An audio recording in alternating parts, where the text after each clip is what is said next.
আজকে আমি মাত্র 90 টাকায় বিরিয়ানি খেতে যাব, তাও আবার চিকেন বিরিয়ানি।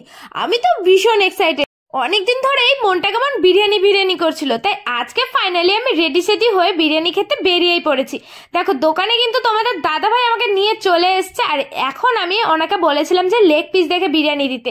আর এই যে এক হাঁড়ি বিরিয়ানি দেখে কি লোভ লাগছে। তোমাদের কার কার বিরিয়ানি খেতে ভালো লাগে আমাকে কিন্তু অবশ্যই কমেন্টে জানিয়ে দেবে। এই দেখো বলতে না বলতে আমাদের কিন্তু 2 প্লেট বিরিয়ানি চলে এসছে। মানে এখানটাতে শুধু আমি আমার প্লেটে দেখাচ্ছি, যেহেতু তোমাদের দাদা ভাই প্রচন্ড লজ্জা পায়, তাই ওকে আর দেখালাম না। এই যে আমার প্লেটেও কিন্তু লেগ পিস ছিল, আর ওর প্লেটেও কিন্তু লেগ পিসই ছিল। আমি তো দেখছিলাম যে কার লেগ পিসটা বড়, আমারটা না ওরটা। হাতে কিন্তু ছিল একটা আস্ত ডিম, মানে গোটা ডিম, হাফ ডিম কিন্তু দেয়নি। আর ছিল একটা ধাপসা আলু। আমার প্লেটে আলুটা অর্ধেক পড়েছে যদিও, কিন্তু অমিতের প্লেটে পুরো একটা ফুল গোটা আলুই পড়েছিল। বিরিয়ানি খাওয়ার আগে আমি না একটুখানি আলুটা ভেঙে দেখছিলাম যে আলুটা কতটা সফট, কিন্তু এত গরম ছিল লিটারেলি কি বলবো, আমি তো ভালো করে ধরতেই পারছিলাম না, বারবার আমার গরম লাগছিল হাতে। এই দেখো হাতে দেওয়ার সাথে সাথে কিন্তু আলুটা পুরো মিহি হয়ে গেল। আর তার সাথে কিন্তু স্যালাড ছিল, স্যালাডের মধ্যে পেঁয়াজ আর শসাই ছিল। এবার এই রাইসটা দেখো কতটা পরিমাণে ঝরঝরে রাইস, আর লং গ্রেন বাসমতি চালে কিন্তু ইউজ করা হয়েছে। আর বেশ অয়েলি অয়েলি লাগছিল, খুব বেশি ড্রাই সেরকম কিন্তু আমার লাগছিল না। আর কতটা ঝরঝরে দেখতে পাচ্ছ। 90 টাকা এর থেকে আর কি পাওয়া যাবে। আর এখানটাতে কিন্তু ফুল প্লেট বিরিয়ানি ছিল না, হাফ প্লেট বিরিয়ানি ছিল, তাই এতটা কোয়ান্টিটি। তাহলে ফুল প্লেট হলে কতটা কোয়ান্টিটি হতো ভাবো তো। আর এবার চলো আমি একটুখানি খেয়ে দেখি যে কেমন লাগলো। তো আমি ফার্স্ট বাইটটা মুখে দিয়ে দিলাম। এবার একটুখানি আলুটা তোমাদেরকে আমি ভেঙে দেখাই। দেখো আলুটা এতক্ষণে কিন্তু অনেকটাই ঠান্ডা হয়ে গেছে, আর হাতে দেওয়ার সাথে সাথে জাস্ট লিটারালি পুরো আলুটা একদম ফুলে গেল।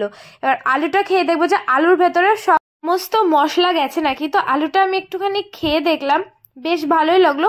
একটু নুন কম ছিল আমার যা মনে হয়েছে, কিন্তু আমার বিরিয়ানির সাথে খেলে পারফেক্ট লাগছিল। আর তারপরে একটুখানি আলুটা দিয়ে রাইসটা খেয়ে দেখবো যে এবার কেমন লাগে। আমার বিরিয়ানিটাও খুব সুন্দর লেগেছে।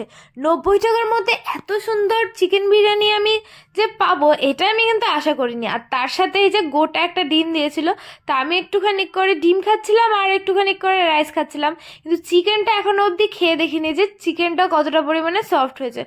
আমি কিন্তু অনেক জায়গায় দেখেছি যে স্যালাড কিন্তু আলাদা করে কিনতে হয়, কিন্তু এখানে দেখো স্যালাড কিন্তু একসাথে দিয়ে দিয়েছে, আর তোমরা যতবার স্যালাড চাইবে ততবারই কিন্তু দেবে। আর এই যে আমি এখন লেগ পিসটা নিয়ে নিয়েছি, আর দেখো মুখে দেওয়ার সাথে সাথে জাস্ট খুলে গেল মাংসটা, এতটা পরিমাণে সফট হয়েছিল। আমার তো দারুণ লাগছিল, কারণ মাংসর মধ্যে পুরো প্রপারলি ভাবে সমস্ত মশলা গেছিলো, নুন ঝাল সব কিছু ঠিকঠাক ছিল, পুরো ফ্লেভারফুল যুক্ত একটা লেগ পিস ছিল, বেশ ভালো লাগছিল। আর আমি ভাবছিলাম যে সব কিছুই তো ট্রাই করে নিলাম, এবার একটা হেভেন বাইট ট্রাই করে দেখি যে হেভেন বাইটটা খেতে কেমন লাগে। তার জন্য আমি একটুখানি আলু নিলাম, একটুখানি মাংস নিলাম, তারপরে একটুখানি ডিমও নিলাম, আর নিয়েছিলাম একটুখানি পেঁয়াজ।